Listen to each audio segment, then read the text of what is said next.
সেদিন দুপুরে খাওয়া দাওয়ার পর আমরা ঘুমিয়ে পড়েছিলাম, যেহেতু ভীষণ টায়ার্ড ছিলাম। আর তারপর বিকালে আমরা রেডি হয়ে একটু এমজি মার্গের দিকে যাচ্ছিলাম। আর আমরা যেখানটা হোটেল নিয়েছিলাম সেখান থেকে এমজি মার্গ ওই 10 মিনিট মতো, তাই আমরা একটা ট্যাক্সি করে নিয়েছিলাম যাওয়ার জন্য।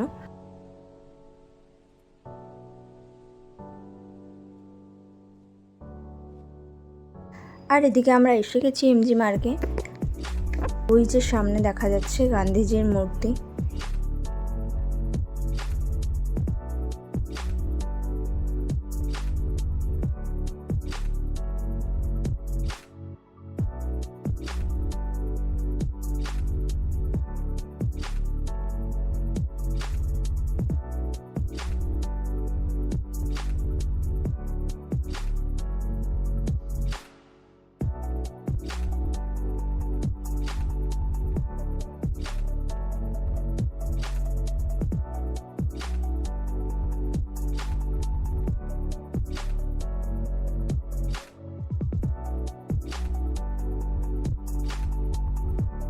তারপর আমরা একটু পিৎজা খেতে ঢুকলাম।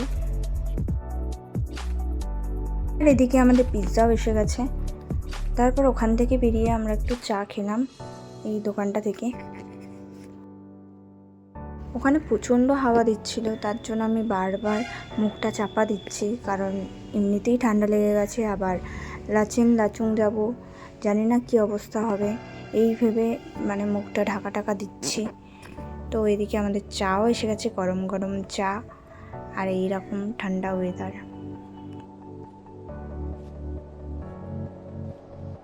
তারপর ঘুরতে ঘুরতে আমরা একটু লালবাজারের দিকে যাচ্ছিলাম, লালবাজার মার্কেট। ওখানে আমি একটা জ্যাকেট কিনবো, তো তার জন্য যাচ্ছিলাম। আর সবাই কিছু না কিছু টুকটাক কিনবে। শুনেছি লালবাজার মার্কেটে তবু একটু কমে কিছু মানে পাওয়া যায়।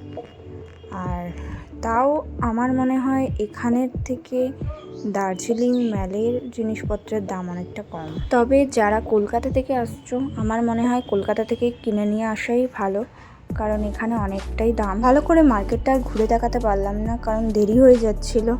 তাই জ্যাকেটটা কোনো রকমে কিনে হোটেলে চলে গেছিলাম।